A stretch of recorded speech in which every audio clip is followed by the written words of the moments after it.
سے رمضان مبارک کی روحانیت سے ریلیٹڈ ہے۔ 13ویں حدیث صحیح بخاری سے مشکات میں 1999 آپ صلی اللہ علیہ وسلم نے فرمایا، یہ بڑی سخت الفاظ ہیں اور یہی اصل میں حاصل ہیں یہ 5 حدیثیں، جو شخص روزے کی حالت میں بھی جھوٹ بولنا اور برے اعمال کرنا نہ چھوڑے تو اللہ تعالیٰ کو اس کے بھوکا اور پیاسا رہنے کی کوئی پرواہ نہیں ہے۔ یعنی وہ سمجھ رہا ہے میں بھوکا اور پیاسا ہوں، جھوٹ بھی بول رہا ہے، امانت میں خیانت بھی کر رہا ہے، گناہ بھی اسی طریقے سے کر رہا ہے، اور روزہ ٹھنڈا کرنے کے لیے بیہودہ فلمیں بھی دیکھ رہا ہے، اور جناب فجر کی سحری کرنے کے بعد نماز پڑھ کے آ کے جوئے کے اوپر کرکٹ کھیل رہا ہے روزہ ٹھنڈا کرنے واسطے،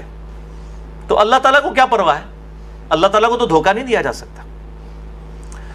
14ویں حدیث سنن دارمی سے ہے مشکات میں 2014 صحیح سند کے ساتھ، آپ صلی اللہ علیہ وسلم نے فرمایا، کتنے ہی روزہ دار ایسے ہیں کہ جنہیں اپنے روزے سے بھوک اور پیاس کے علاوہ کچھ نہیں ملتا، کوئی اجر نہیں ملتا، بس بھوکا پیاسے ہی رہتے ہیں، اور کتنے ہی قیام اللیل کرنے والے ایسے ہیں کہ جنہیں سوائے جاگنے کے کچھ نہیں ملتا، وہ انتظار ہی کرتے ہیں رکوع جدو امام جانا جا کے شامل ہوندے نے، اور باقی اکثر کو تو پتہ ہی نہیں کہ امام کیا پڑھ رہا ہے، وہ تو یہ اس انتظار میں ہوتے ہیں کہ کب یہ جو ہے نا وہ رکوع میں جائے، تو بیچارے ظاہر ہے کہ وہ اپنی نیند ہی قربان کر کے آ رہے ہوتے ہیں۔ اس سے بہتر ہے کہ گھر اپنے جو وہ نوافل پڑھنے پڑھ کے سو جائیں، بجائے یہ کہ آپ تکلیف میں کھڑے ہوں اور قرآن سن کے آپ کو بار بار یہ خیال آ رہا ہو کہ کدے رکوع کس ٹائم جاندہ ہے اور سمجھ بھی نہ آ رہا ہو، تو بہتر ہے پھر گھر میں بیٹھیں۔ کتنے ہی قیام کرنے والے ایسے ہیں کہ ان کو جاگنے کے سوا کچھ حاصل نہیں ہوتا، بالکل ایسے ہی ہے۔ 15ویں حدیث بڑی مشہور ہے جامع ترمذی کی مشکات میں 927 آپ صلی اللہ علیہ وآلہ وسلم نے فرمایا، اس شخص کی ناک خاک آلود ہو جائے، یعنی وہ تباہ و برباد ہو جائے، یہ عرب کا محاورہ تھا، جس کے سامنے میرا ذکر ہو اور مجھ پر درود نہ پڑھے، اللہم صلی علی محمد وعلی آل محمد، اور ساتھ ہی دوسری بات ارشاد فرمائی، اس شخص کی ناک خاک آلود ہو جائے جس کے پاس رمضان آ کر چلا جائے اور وہ اللہ سے اپنی مغفرت نہ کروا سکے، اتنا بہترین نیکیوں کا موسم آئے اور اپنی مغفرت نہ کروا سکے، برباد ہو جائے ایسا شخص جو رمضان میں اپنی مغفرت نہ کروا سکے۔ اور تیسری چیز فرمائی، اس شخص کی ناک خاک آلود ہو جو اپنے ماں باپ میں سے دونوں یا کسی ایک کو بڑھاپے کی حالت میں پائے اور پھر ان کی خدمت کر کے جنت نہ کما سکے، اس کو بھی برباد ہی ہو جانا چاہیے جس کے پاس اس کے ماں باپ جنت کی شکل میں دونوں یا دونوں میں سے ایک موجود تھا کہ اس کی خدمت کرتا۔ اور یہ جو الفاظ ہے نا کہ اس کی ناک خاک آلود ہو، برباد ہو جائے، جو ماں باپ کو کی خدمت کر کے جنت نہ کما سکے، یہ الفاظ صحیح مسلم میں بھی موجود ہے، صرف اتنے الفاظ، یہ حدیث مسلم میں بھی ہے اتنے الفاظ کے ساتھ۔ اچھا، اسی حدیث کا ایک مشہور طریق ہے، وہ مشکات میں تو نہیں ہے، المستدرک للحاکم میں ہے صحیح سند کے ساتھ 7256، جس کی امام حاکم نے بھی تصحیح کی ہے، امام ذہبی نے بھی، شیخ البانی نے بھی، اور شیخ زبیر علی زئی صاحب نے بھی رحمہم اللہ اجمعین۔ بڑی مشہور حدیث ہے کہ آپ صلی اللہ علیہ وآلہ وسلم ایک دن ممبر پر چڑھے، پہلی سیڑھی پر قدم رکھا تو فرمایا آمین، پھر دوسری پر رکھا فرمایا آمین، پھر تیسری پر رکھا تو فرمایا آمین۔ صحابہ نے پوچھا آج آپ نے ایسا عمل کیا جو اس سے پہلے کبھی نہیں کیا؟ تو آپ صلی اللہ علیہ وآلہ وسلم نے فرمایا کہ جبرائیل علیہ السلام حاضر خدمت ہوئے تھے اور انہوں نے مجھ سے ریکویسٹ کی کہ میں جو دعا کروں اے اللہ کے محبوب صلی اللہ علیہ وآلہ وسلم آپ اس پہ مہر ثبت کریں آمین کہہ کر۔ تو جبرائیل نے پہلی دعا کی کہ برباد ہو جائے وہ شخص جس کے سامنے میرا ذکر ہو اور وہ مجھ پر درود نہ پڑھے، اللہم صلی علی محمد وعلی آل محمد۔ تو میں نے کہا آمین، برباد ہو جائے واقعی۔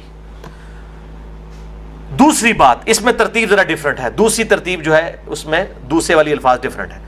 اس میں الفاظ ہیں دوسرے، برباد ہو جائے وہ شخص کہ جس کو ماں باپ دونوں یا دونوں میں سے کوئی ایک بڑھاپے کی حالت میں ملے اور وہ ان کی خدمت کر کے جنت نہ کما سکے، تو میں نے کہا آمین، برباد ہو جائے ایسا شخص۔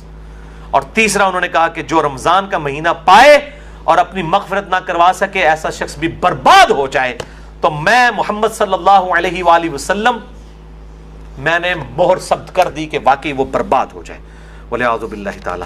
تو میرے بھائیوں، بڑے پیشن کے ساتھ اس دفعہ رمضان کو اس نیت سے گزاریں کہ انشاءاللہ اس میں ہم نے اپنی مغفرت کروانی ہے انشاءاللہ تعالی۔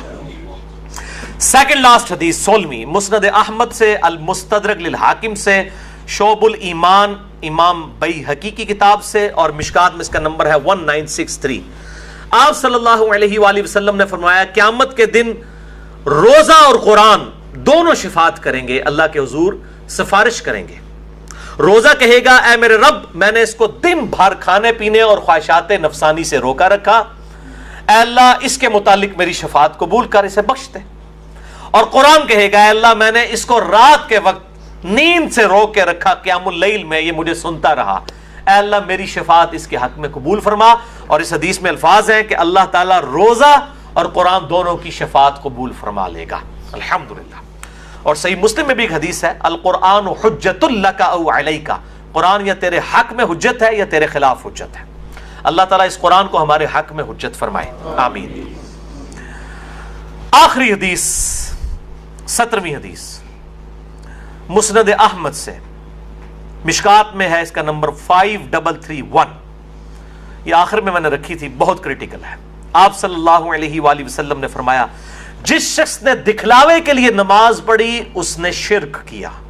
جس نے دکھلاوے کے لیے روزہ رکھا اس نے شرک کیا، اور جس نے دکھلاوے کے لیے اللہ کی راہ میں صدقہ کیا اس نے شرک کیا، والعیاذ باللہ تعالی۔